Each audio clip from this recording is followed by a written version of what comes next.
Hello दोस्तों, स्वागत है आप सभी का आपके अपने चैनल पुनीत क्लासेज में। दोस्तों ये टेस्ट 2 है, शब्द एवं वाक्य रचना सीरीज में ये टेस्ट 2 वीडियो है।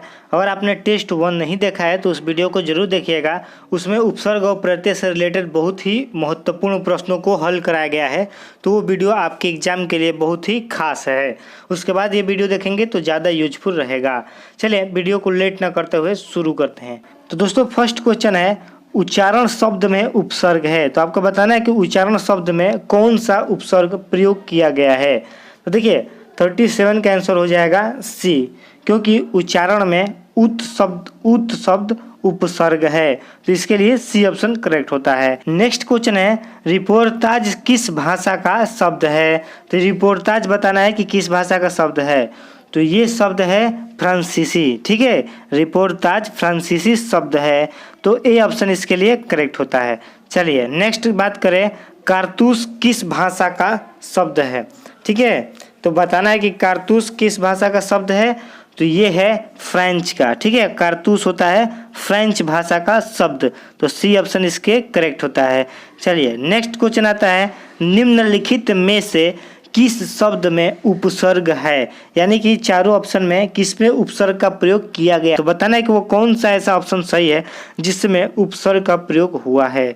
ठीक है, तो इसमें हो जाएगा बी ऑप्शन, पराजय। ठीक है, परा धन जय। ठीक है, इसमें इसी चीज का प्रयोग किया गया है, तो इसमें उपसर्ग हो जाएगा परा, तो बी ऑप्शन इसके लिए करेक्ट होता है। नेक्स्ट क्वेश्चन है, आल्पिन और गमला किस विदेशी भाषा के शब्द है। ये मोस्ट इंपोर्टेंट क्वेश्चन है, आल्पिन वाला तो बहुत बार एग्जाम में देखा गया है।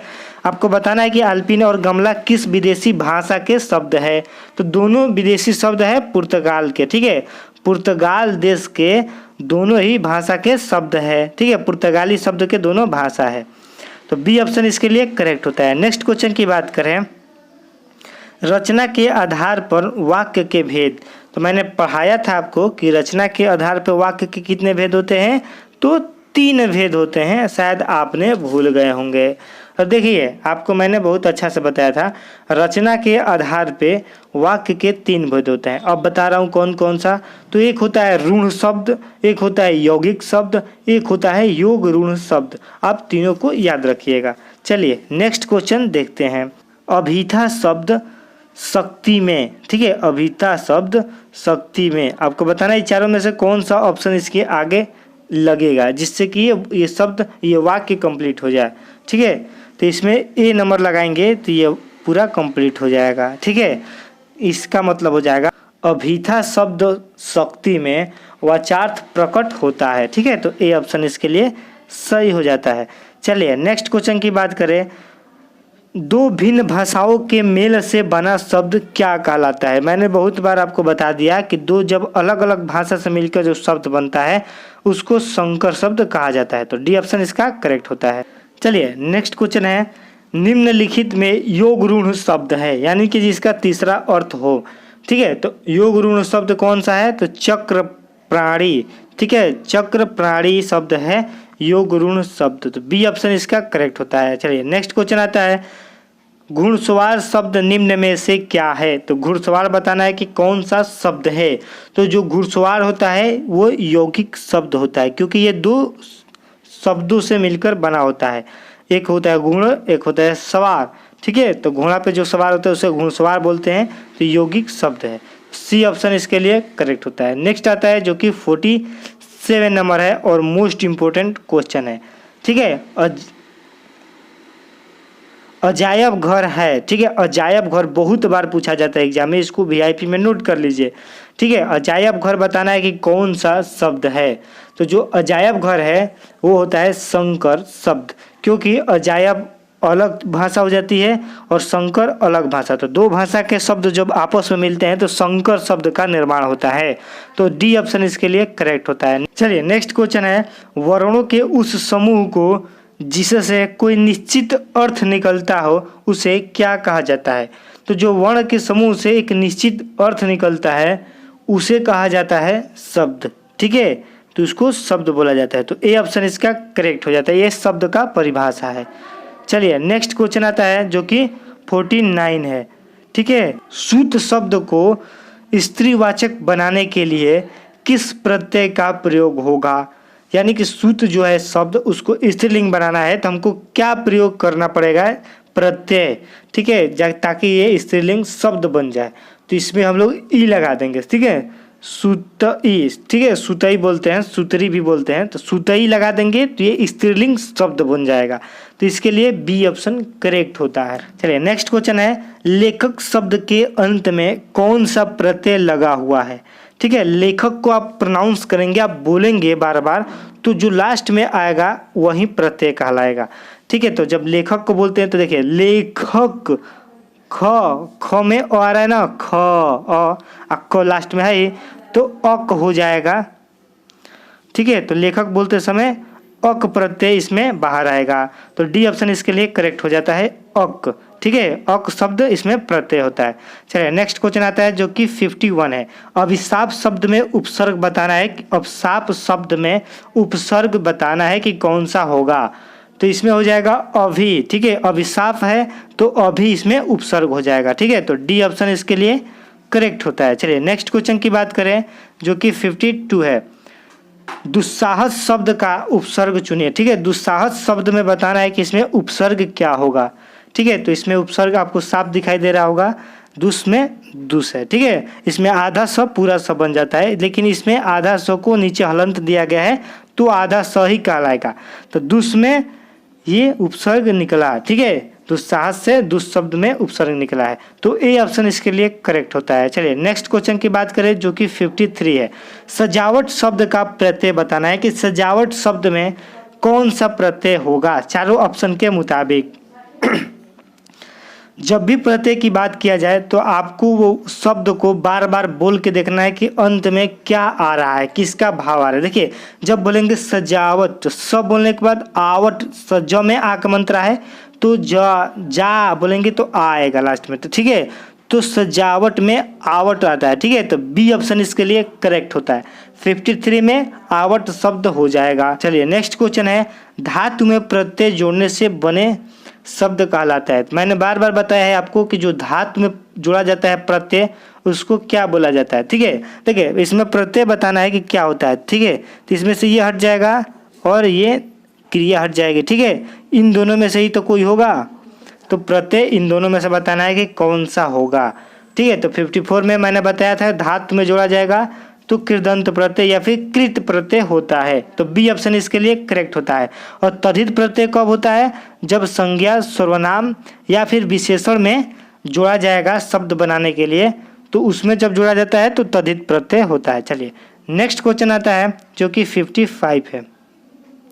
इस क्वेश्चन को आपको आंसर बताना है, निम्नांकित में से किस शब्द का निर्माण उपसर्ग से नहीं हुआ है, मतलब कि किस में उपसर्ग का प्रयोग नहीं किया गया है, ठीक है।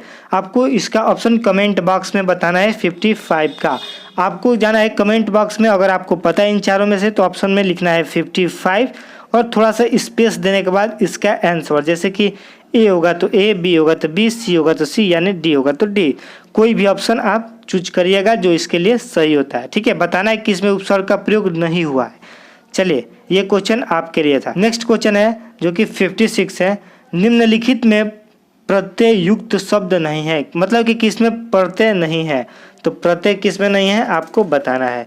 तो इसका आंसर हो जाएगा डी, अंकुर शब्द जो है उसमें प्रत्यय का प्रयोग नहीं हुआ है, ठीक है। तो डी ऑप्शन करेक्ट होगा, क्योंकि प्रत्यय का प्रयोग इसमें नहीं हुआ है क्योंकि अंकुर एक संज्ञा है, संज्ञा में प्रत्यय इसमें लगता है लेकिन इसमें नहीं लगा हुआ है। चलिए नेक्स्ट क्वेश्चन की बात करें। निम्नलिखित में प्रत्यय युक्त शब्द नहीं है, यानी कि प्रत्यय युक्त मतलब जिसमें प्रत्यय नहीं लगा हुआ है, ऐसा शब्द कौन सा है आपको बताना है। तो ऐसा शब्द है सादर, ठीक है, इसमें कोई भी प्रत्यय आपको मिलेगा ही नहीं, तो इसीलिए इसका ए ऑप्शन करेक्ट हो जाता है। चलिए नेक्स्ट क्वेश्चन की बात करें जो कि 58 है। इक उपसर्ग के प्रयोग से बना शब्द है, यानी कि इक उपसर्ग से कौन सा शब्द बनाया गया है, तो ठीक है 58 का आंसर बताइएगा आप लोग। तो देखिए 58 में आंसर हो जाएगा अवांतिक, ठीक है। जो अवांतिक शब्द है इसमें इक उपसर्ग का प्रयोग किया गया है, तो सी ऑप्शन इसके लिए करेक्ट होता है। चलिए नेक्स्ट क्वेश्चन की बात करें जो कि 59 है। तो इसमें बताना है कि किसी के सामने फिर डॉट डॉट डॉट मेरी आदत नहीं है, ठीक है। इसमें आपको ये चारों शब्द को पुटअप करना है यानी बैठाना है जो रिक्त स्थान दिया गया है कि कौन सा शब्द बैठाएंगे तो अच्छा दिखेगा यानी पढ़ने में सूटेबल रहेगा। तो ठीक है, तो इसमें से आप चारों ऑप्शन बताइएगा कि कौन सा ऑप्शन यहाँ पे लगेगा। तो देखिए इसमें ए ऑप्शन ज़्यादा मायने रखता है, इसमें ज़्यादा परफेक्ट रहता है। किसी के सामने हाथ फैलाना मेरी आदत नहीं है, यानी कि ए ऑप्शन इसके लिए परफेक्ट है। चलिए नेक्स्ट क्वेश्चन आता है, वाक्य में प्रयुक्त शब्द को कहते हैं। 60 नंबर में बताना है कि वाक्य में प्रयुक्त शब्द को क्या कहते हैं। तो जो वाक्य में प्रयुक्त शब्द होता है उसे हम लोग कहते हैं पद। आप इसको याद रखिएगा, पद बोलते हैं वाक्य में प्रयुक्त शब्द को। ठीक है, चलिए नेक्स्ट क्वेश्चन आता है जो कि 61 है।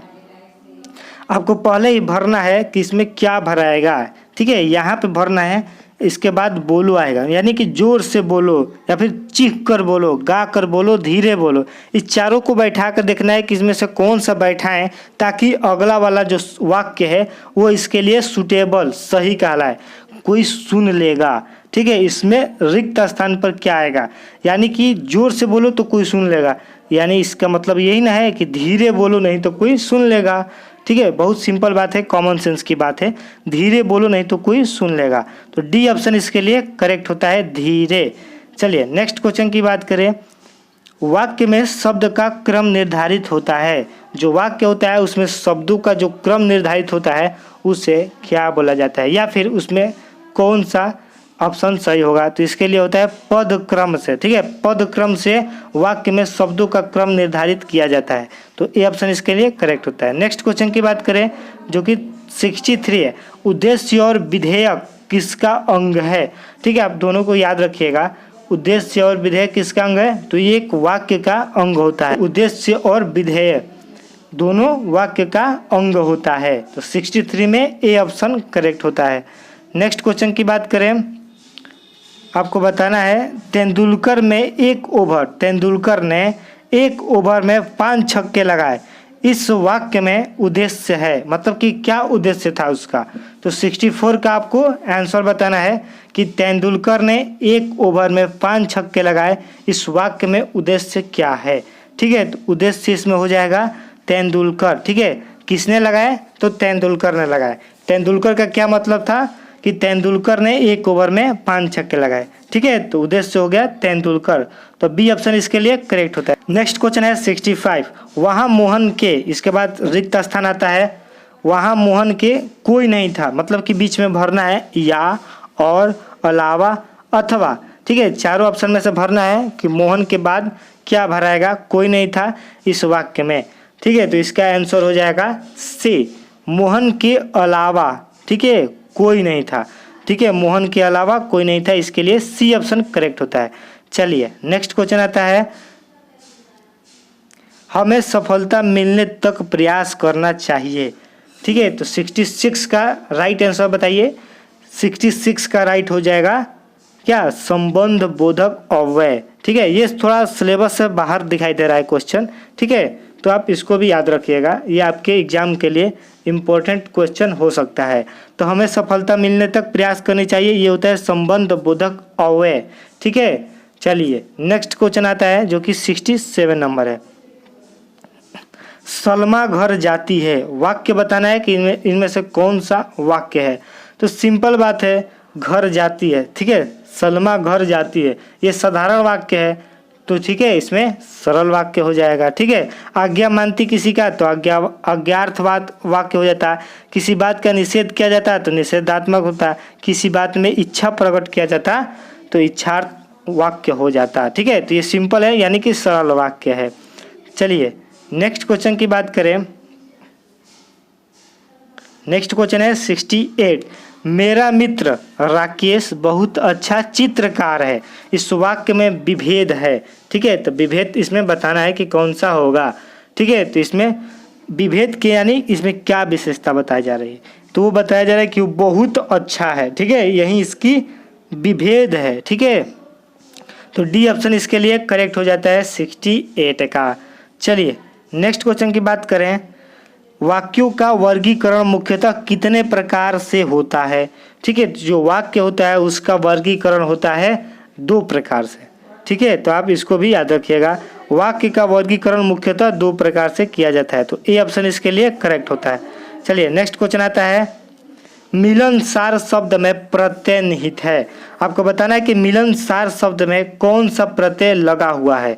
ठीक है, तो इसको पढ़ेंगे प्रत्यय के लिए। तो मिलन धन सार, तो सार प्रत्यय इसमें लगा हुआ है, तो डी ऑप्शन इसके लिए करेक्ट हो जाता है। ठीक है, चलिए नेक्स्ट क्वेश्चन आता है, अर्थ के आधार पर शब्द कितने प्रकार के होते हैं। मैंने बताया था कि अर्थ के आधार पर शब्द कितने प्रकार के होते हैं। तो देखिए, अर्थ के आधार पर शब्द 4 प्रकार के होते हैं।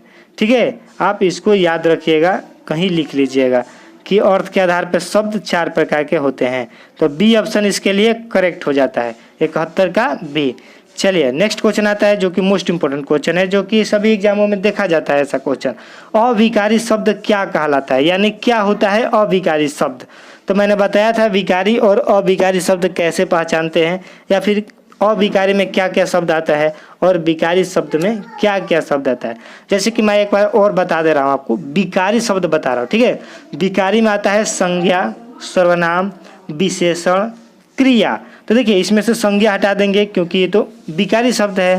संज्ञा, सर्वनाम, ठीक है, विशेषण, ये तीनों तो हमने निकाल दिया। तो जो लास्ट में बचा वो अविकारी शब्द है। ठीक है, सी ऑप्शन इसका करेक्ट हो जाएगा। अवयव हो गया, समुच्चय बोधक हो गया, क्रिया विशेषण, संबंध बोधक और विस्मयादि बोधक, ये सभी चीजें आती है आपका अविकारी शब्द में। इसको याद रखिएगा, C option correct. Next question आता है, उपसर्ग का प्रयोग होता है। उपसर्ग का प्रयोग कब होता है, कहाँ होता है, ये बताना है। उपसर्ग का प्रयोग देखिए, शब्द के आदि में, शब्द के मध्य में, शब्द के अंत में, इनमें से कोई नहीं। आपको पता है कि शब्द के अंत में तो प्रत्यय का प्रयोग होता है, ये खत्म, मध्य में होगा ही नहीं, तो इनमें से कोई नहीं, और ए ऑप्शन में कंफ्यूजन है। तो आदि मतलब क्या होता है, पहले। ठीक है, अंत नहीं, आदि मतलब पहले, तो पहले ही उपसर्ग प्रयोग होता है शब्द के, तो ए ऑप्शन इसके लिए करेक्ट हो जाएगा। ठीक है, आपको ध्यान देना है। चलिए नेक्स्ट क्वेश्चन आता है, मिठास शब्द में किस प्रत्यय का प्रयोग होगा। ठीक है, या फिर प्रयोग हुआ है। मिठास शब्द में किस प्रत्यय का, तो देखिए, मिठास जब बोलेंगे, मिठास, आस आ रहा है लास्ट में, तो इसमें आस शब्द का प्रयोग किया गया है। ठीक है, आस प्रत्यय का प्रयोग किया गया है। तो 74 का सी आंसर सही हो जाएगा। ठीक है, तो दोस्तों बताना है कमेंट बॉक्स में आपको ये वीडियो कैसा लगा। उम्मीद करता हूँ कि ये वीडियो आपको काफ़ी अच्छा लगा होगा, क्योंकि इसमें बहुत प्यारे प्यारे क्वेश्चन थे जो कि एग्जाम में अक्सर पूछ लिए जाते हैं। तो इस क्वेश्चन को देखने के बाद आपको लगा होगा, महसूस हुआ होगा कि हाँ, हम क्वेश्चन सही कर पा रहे हैं। इसका मतलब हमको प्रत्यय और उपसर्ग मालूम हो गया कि कैसे होते हैं, और शब्द भी कि कौन सा शब्द कहाँ से किस भाषा का शब्द है। चलिए मिलते हैं टेस्ट सीरीज 3 में, यानी कि इसके बाद एक और टेस्ट सीरीज होगा जिसमें शब्द पता करेंगे कौन सा शब्द है, कौन सा प्रत्यय, मतलब कि सभी मिक्स ही होगा उसमें भी। ठीक है, तो चलिए मिलते हैं टेस्ट सीरीज 3 में। तब तक के लिए बाय बाय, जय हिंद, जय भारत।